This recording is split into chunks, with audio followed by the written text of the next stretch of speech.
Halo, berjumpa kembali di channel berfisika.com. Tentunya masih dengan Kak Wawan ya. Oke teman-teman, kali ini kita akan bahas problematika tipe soal yang lain di dalam hukum Newton kedua ya teman-teman. Seperti ini soalnya. Jadi ada sebuah balok ya, kemudian balok ini ditarik oleh sebuah gaya F yang horizontal ya terhadap sumbu X normal gini. F gitu ya. Nah, seperti ini. Ini nomornya 16. Jadi tipe-tipe hukum Newton kedua udah 16 variasi soal, teman-teman. Nah, tipe bidang miring biasanya favorit juga teman-teman di UTS di Fisika Dasar mahasiswa TPB ya di ITB. Jadi tipe bidang miring ini selain benda bertumpuk, tipe benda miring favorit ya di UTS-nya. Nah, jadi balok ini masanya 5 kilogram. Oke, dibuat bergeser ke atas. Jadi dorongannya ke sini, tapi nanti si bidang miring akan bergeser ke atas. Kemudian tetanya 37 derajat. Nah, 37 derajat itu salah satu sudut istimewa teman-teman selain 30 derajat, 60, 45, 90 dan 0 misalnya. Nah, kita udah tahu mungkin sudut istimewa ini kalau sinusnya 37 berapa teman-teman? Masih ingat nggak? Nah, ini istimewa ya. Sinusnya berarti 0,6. Nah, kalau cosnya 0,8. Ini diingat teman-teman ya untuk membantu perhitungan nanti. Kemudian F-nya besarnya 50 ya. F ini besarnya 50. Oke. Besar 50. Kemudian koefisien gesek kinetik. Nah, ini mu k teman-teman. Kenapa mu k? Karena dia udah bergerak. Karena udah bergerak ya. Pertanyaannya, berapakah magnitudo besar ya, besar dan arah dari percepatan balok. Nah, arahnya nanti ada dua. Apakah sepanjang ke atas, sepanjang sumbu X positif. Nah, X-nya kan nanti sesuai dengan arah bidang miring ya. Oke. Jadi X ke sana positif ya, ini positif X-nya. Kalau ke sini X-nya negatif. Nah, jadi pertanyaannya nanti percepatan baloknya apakah ke atas bidang miring positif ya arahnya, atau ke negatif ke bawah atau negatif turun. Nah, pertanyaan apa? Jika laju awal balok 4 meter per sekon. Nah, jadi kalau nomor nomor C ada diketahui nih. V awal, V0-nya 4 meter. Pertanyaannya seberapa jauh balok akan naik ke atas bidang. Nah, ini nomor C adalah problematika kinematika. Jadi nanti percepatan yang udah kita cari dari nomor B ya, udah dapat nih nomor A dan B itu. Nah, nanti kita pakai untuk menghitung jauh jarak ya, jarak atau perpindahannya. Oke. Dan yang terakhir adalah tipe analisis, teman-teman. Ketika balok mencapai titik tertinggi, nah berarti dia misalkan di puncak nih. Jadi si baloknya mencapai di sini di puncak, gitu ya. Nah, baloknya di puncak misalnya di sini. Oke. Nah, mencapai titik tertinggi ya di puncak lah di sini. Nah, apakah balok akan tetap diam atau bergerak turun kembali ke bawah? Jadi ada dua pilihan, apakah dia tetap di situ atau dia turun. Oke, itu analisis teman-teman. Jadi tipe-tipe soal seperti ini tipe di UTS di Fisika Dasar di mahasiswa ITB tingkat 1 atau TPB. Nah, oke, kita jawab saja teman-teman. Jawab. Oke. Oke. Untuk nomor A dulu ya. Nah, nomor A. Oke. Magnitudo besarnya dan arah. Sebenarnya A dan B itu nyambung. Oke. Nah, alangkah terlebih dahulu seperti biasa jika ada problematika balok atau hukum Newton, kita gambarkan diagram benda bebas, teman-teman. Gambarkan diagram benda bebasnya. Diagram benda bebas dari bendanya ya. Benda bebas. Oke. Berupa titik. Oke. Kemana aja? Nah, ini teman-teman lihat. Kalau F-nya seperti ini, oke, saya gambarnya di sini dulu gayanya. Nanti kita alihkan ke benda titik. Oke. Nah, kalau di sini benda bermassa punya mg pasti ke sini. Terus ingat kalau untuk eh, bidang miring pasti mg-nya proyeksi ya. Ada yang ke sini, ada yang ke sini. Ini apa? Mg sin kan? Mg sin theta. Tetanya selalu di sini ya. Diapit yang dekat mg-nya, dekat gayanya. Ini mg cos theta. Nah, yang ini kita proyeksiin juga ya. Jadi yang ini miring juga, teman-teman. Nah, situ. Nah, jadi ke sini nanti tetanya ini sesuai arah bidang miring. Berarti ini F cos ya. Ini berarti F sin theta. Terus ada gaya apa lagi? Ada gaya normal ke atas. Sini ada gaya normal. Terus ada gaya ke sini FK. Kenapa ke situ FK-nya? Karena benda bergerak ke atas. Oke. Oke. Nah, berarti bisa kita langsung tuliskan gaya-gayanya. Pertama ada gaya normal, boleh lah sini. Gaya normal dulu. Sini ada MG cos theta. Ke sini ada MG sin theta. Ke sini ada F apa tuh? F cos theta, teman-teman. Kemudian ada FK ya ke sini. Ada lagi yang belum? Misalkan ke sini F. Nah, ke sini F-nya. Ke sini MG-nya. Nah, gitu ya. Nah, dikasih vektor. Nah, seperti ini diagram benda bebasnya. Tapi arah koordinat kartesiusnya kita sesuaikan dengan arah bidang miring. Sini X, sini Y. Itu teman-teman. Oke, berarti balok akan bergerak ke arah ke arah sumbu X. Berarti kita tinjaunya sumbu X ya teman-teman. Berarti sigma fx sama dengan M dikali A. Oke, arah-arah ke arah sumbu X apa aja? Yang searah gayanya, yang searah percepatannya, yang searah geraknya berarti positif. Berarti F cos theta teman-teman min. Nah ini yang sin theta minus FK ya. Minus FK sama dengan M dikali A. Nah, FK sendiri belum ada. Berarti FK cari dulu. FK adalah mu K dikali N. Oke. N-nya sendiri apa? N-nya kita lihat dari sumbu Y. Sigma FY sama dengan 0. Tidak ada arah pergerakan sumbu Y. Tidak ada A-nya ya. Berarti apa? Ada N min apa teman-teman? MG cos theta. Ada apa lagi? Min F sin theta. Min F sin theta sama dengan 0. Oh, berarti N-nya adalah MG cos theta ditambah F sin theta. Nah, teman-teman nanti hitung ya. Teman-teman nanti hitung M-nya berapa? Atau nggak apa-apa, nggak usah dihitung dulu, N dulu aja. Berarti A-nya nih saya bisa substitusi ke sini, jadi A sama dengan ya M-nya pindah ke sana. Jadi E per M cos theta, oke, min. Ini dibagi M jadi G sin theta, teman-teman. Min FK-nya apa? FK-nya itu.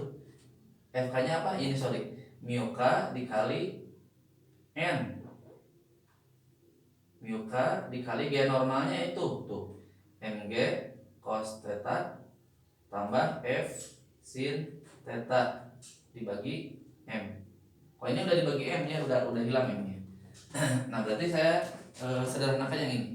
E per M cos theta G sin theta min. Nah, ini M sama M coret ya, jadi tinggal mu K G cos theta min E per M sin theta. Ada mu K-nya di sini, mu K.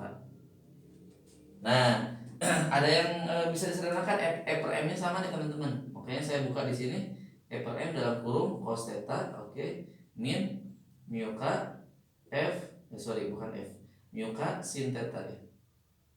Mu K sin theta. Sin theta, oke. Nah, ini G-nya sama ini. G-nya saya keluarin min G dalam kurung sin theta boleh, atau mu K dulu yang ini boleh lah. Mu K G mu K cos theta. Nah, terus yang ini plus ya, plus sin theta. Nah, nanti teman-teman masukin nilai-nilainya. F-nya ada berapa? F-nya 50 per 5.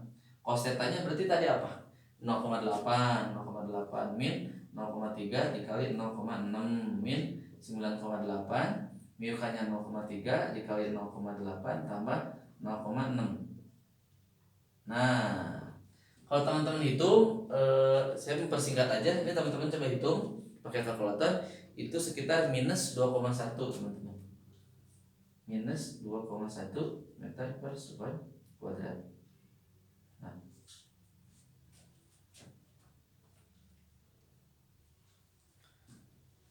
Oke. Nah, seperti itu teman-teman. Nah, berarti kira-kira besarnya berapa? Besarnya adalah 2,1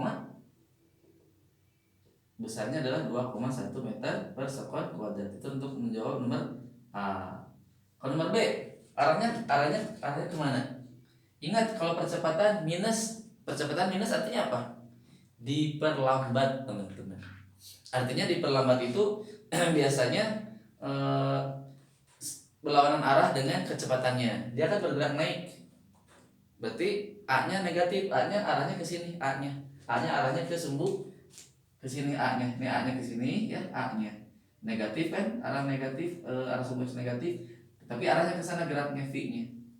Nah, tapi pertanyaannya adalah arah dari percepatan, arahnya adalah ke bawah atau ke sumbu X negatif, ke bawah ya. Berarti arahnya ke bawah.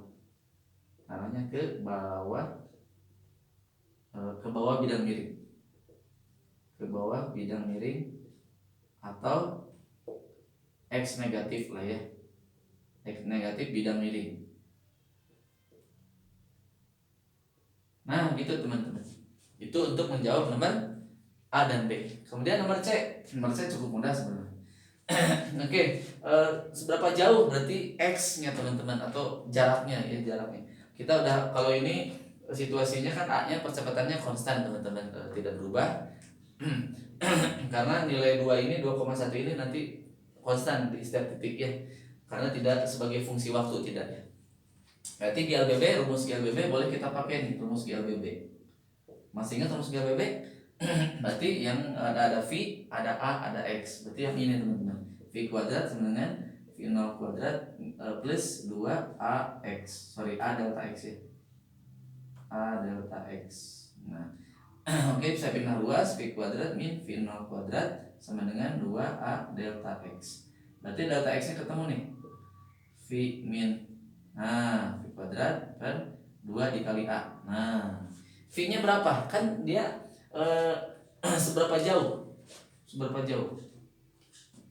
Kalau seberapa jauh berarti dia mentok, berarti sampai ujung, sampai seberapa maksimumnya, maksudnya gitu. Berarti kalau maksimumnya berarti pada saat V-nya berhenti teman-teman, pada titik puncak, berarti V-nya 0 nih, 0 min V0 kuadrat per 2 kali A-nya kan negatif perlambatan, berarti minus berapa tadi? Minus 2,1. Nah, minus kali minus, minus sama minus nanti positif ya. Jadi V0 kuadratnya 4 ya. Jadi 4 kuadrat per 2 kali 2,1 atau 4,2 ya. Itu hasilnya berapa delta X nya teman-teman? Nanti teman-teman hitung, itu 3,9. 3,9 meter. Nah, ini. Itu adalah untuk menjawab A, B, dan C. Untuk C, jarak yang ditempuhnya jauhnya adalah 3,9 meter. Nah, kemudian pertanyaan terakhir, analisis teman-teman. Oke, yang ini saya hapus aja ya karena sudah ya. Oke, kita cari yang di sebelah sini banyak udah ya. Saya hapus ya teman-teman. Nah, ini untuk menjawab nomor C. Nomor C. Nomor D ya, analisis.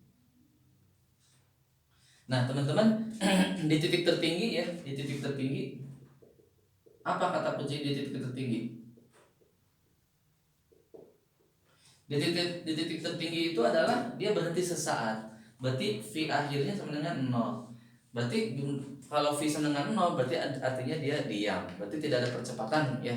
Berarti yuk kita cek dulu, gaya gesek yang apa? Dalam kesetimbangannya gaya-gaya yang bekerjanya seperti apa? Yuk. Berarti sigma fx nya sama dengan 0 ya. Sigma fx nya sama dengan 0. Berarti gaya-gaya arah x nya apa? Berarti ada F, ada apa ke kanan? F cos theta positif, ada min mg sin theta, ada gaya gesek ke bawah ya, gaya gesek kinetis. Nah, tapi karena situasinya di sini tepat berhenti, berarti Fs di sini kita asumsikan dengan gaya gesek statisnya lah ya, gaya gesek statisnya. Berarti Fs-nya sama dengan F cos theta min mg sin theta. Oke. Masukin nilainya 50 kali 0,8 min 5, oke. 5 kali 9,8 kali 0,6. Nah, teman-teman, Fs-nya ini kira-kira itu adalah 10 Newton, teman-teman. ya. Jadi gaya gesek yang menahan untuk dia tidak bergerak ke atas itu kira-kira 10 Newton. Oke. Nah, analisisnya adalah kita bandingkan dengan gaya gesek statis maksimum yang diperoleh dari dari rumus gaya gesek statisnya ya. Oke, yuk kita cek gaya gesek statis maksimum. Oke, kita cek gaya gesek statis maksimum. Gaya gesek statis maksimum. Nah, Fs max maksimum itu terjadi saat apa? Saat benda tepat akan bergerak, ya. Sebenarnya dia mau bergerak ya, makanya Fs-nya menjadi maksimum gitu teman-teman. Nah, Fs maksimumnya kita cek dulu. Mu s itu nilainya lebih besar sama dengan mu k. Nah, seperti ini. Selalu dia harusnya lebih besar teman-teman. Selalu lebih besar. Nah, tetapi kenapa ada sama dengannya? Sama dengan itu terjadi saat benda tepat akan bergerak. Jadi kalau mu s-nya sama dengan mu k, ya, berarti si Fs-nya menjadi maksimum. Oke. Fs-nya menjadi maksimum dan dia tepat akan bergerak. Belum bergerak belum. Ini hanya untuk mengecek aja. Tepat akan bergerak. Nah, oleh karena itu kita cek dulu mu s sama mu k. Oh, mu k-nya kan udah ada 0,3. Yuk kita ganti jadi mu s dia. Berarti Fs max sama dengan 0,3 dikali G normal. G normalnya udah ada, kita cari tadi. Mana? Sebenarnya di sini udah dihapus ya G normalnya.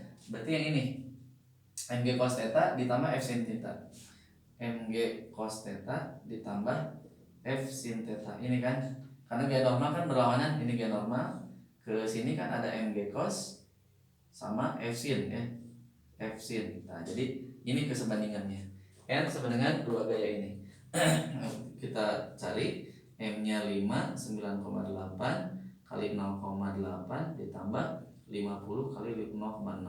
Nah, teman-teman, ini tidak lain kalau teman-teman hitung itu adalah 21 Newton, teman-teman. Fs maksimumnya. Nah, berarti di titik tertinggi gedean mana? Fs ini atau Fs maksimum? Ternyata masih gedean Fs maksimum di titik tertinggi. Ya, jadi pada saat dia kan tadi di titik sini kan dia stop ya. Nah, kita cek di sini, ternyata di sini Fs maksimum untuk menahan itu 21 Newton. Sedangkan kalau kita cek gaya-gaya yang bekerja pada benda itu F-nya adalah 10 Newton. Kan syarat benda bergerak apa? Syarat benda bergerak, syaratnya adalah gaya ya yang berlaku di benda itu harus lebih besar dari Fs maksimum. Syarat bergerak. Artinya apa? Kalau Fs-nya lebih gede ya, di sini Fs maksimumnya lebih besar dari F yang ini, berarti benda diam, teman-teman. Dan kasus ini Fs maksimumnya lebih gede, lebih besar daripada gaya yang bekerja di total di sistem itu. Berarti artinya apa? Berarti benda diam, teman-teman. Dia tidak turun ke bawah, tidak. Karena ditahan oleh Fs maksimum yang besarnya masih 21 Newton. Lebih gede daripada gaya yang bekerja, gaya gesek statis yang bekerja pada saat benda titiknya di puncak ya. Artinya benda tidak bergerak atau tidak bergeser, atau benda tidak turun kembali, dan artinya benda tetap diam. Mungkin itu saja yang bisa kakak sampaikan di dalam penyelesaian soal nomor 16 tipe variasi hukum Newton kedua yang lainnya. Oke, sampai jumpa dalam kesempatan. Tetap optimis, tetap semangat bahwa fisika dasar itu mudah asal teman-teman berlatih dan terus berlatih menggali buku-buku, membaca, menggali ilmu-ilmu fisika lainnya. Oke, see you next time. Salam berfisika.com. Dadah.